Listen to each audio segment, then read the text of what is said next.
نکلے تھے باہر آزادی کی جنگ لڑنے کے لیے،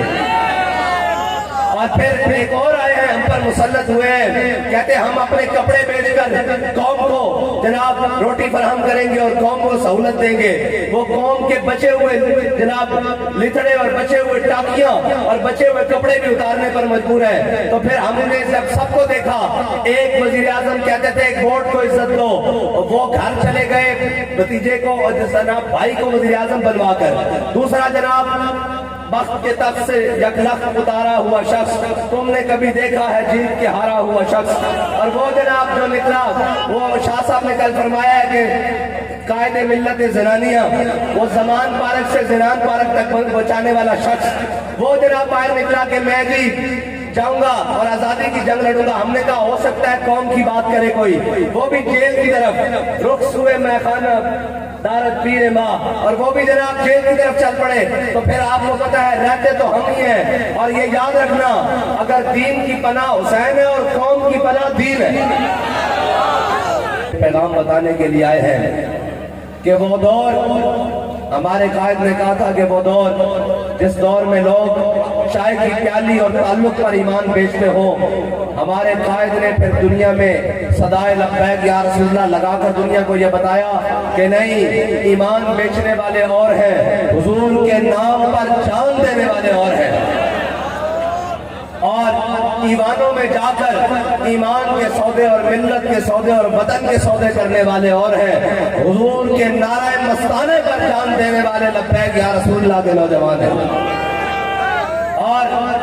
یہ یاد رکھنا ہمارا موازنہ کسی طور بھی ان سے نہیں ہے۔ وہ ہم سے پوچھیں کہ اب آپ بھی مہنگائی کے لیے نکلیں گے، میں نے کہا ہم غیرت کے لیے بھی نکلیں گے، ایمان کے لیے بھی نکلیں گے، پاکستان کے لیے بھی نکلیں گے اور اپنی قوم کے لیے بھی نکلیں گے۔ اس کی وجہ یہ ہے کہ بھائی جب بھی ناموس رسالت کی بات آئی سب سے پہلے کس نے آواز اٹھائی؟ تحریک لبیک یا رسول اللہ نے۔ ختم نبوت کی بات آئی سب سے پہلے تحریک لبیک یا رسول اللہ نے آواز اٹھائی، اور جب ملک پاکستان کے اوپر بھارت جیسے اور باقیوں نے بات کی تو سب سے پہلے تحریک لبیک پاکستان نے آواز اٹھائی۔ جب کشمیر کی بات آئی تو سب سے پہلے اور سب سے مضبوط آواز تحریک لبیک پاکستان نے اٹھائی، اور جب قوم کی باری آئی تو جو نکلے تھے باہر آزادی کی جنگ لڑنے کے لیے، اور پھر ایک اور آئے ہیں ہم پر مسلط ہوئے ہیں، کہتے ہم اپنے کپڑے بیچ کر قوم کو جناب روٹی فراہم کریں گے اور قوم کو سہولت دیں گے۔ وہ قوم کے بچے ہوئے جناب لتڑے اور بچے ہوئے ٹاکیاں اور بچے ہوئے کپڑے بھی اتارنے پر مجبور ہیں۔ تو پھر ہم نے جب سب کو دیکھا، ایک وزیر اعظم کہتے تھے ایک ووٹ کو عزت دو،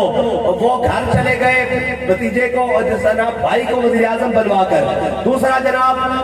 بخت کے تخت سے یک لخت اتارا ہوا شخص، تم نے کبھی دیکھا ہے جیت کے ہارا ہوا شخص، اور وہ جناب جو نکلا وہ شاہ صاحب نے کل فرمایا ہے کہ قائد ملت زنانیہ،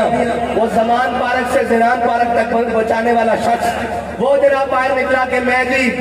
جاؤں گا اور آزادی کی جنگ لڑوں گا۔ ہم نے کہا ہو سکتا ہے قوم کی بات کرے کوئی، وہ بھی جیل کی طرف رخ سوئے میخانہ دارت پیر ماں، اور وہ بھی جناب جیل کی طرف چل پڑے۔ تو پھر آپ کو پتا ہے رہتے تو ہم ہی ہیں، اور یہ یاد رکھنا اگر دین کی پناہ حسین ہے اور قوم کی پناہ دین ہے۔ ہاں یہ یاد رکھنا، قوم کو اگر پناہ دے سکتا ہے کوئی تو وہ حضور سید عالم صلی اللہ علیہ وسلم کا نظام دے سکتا ہے،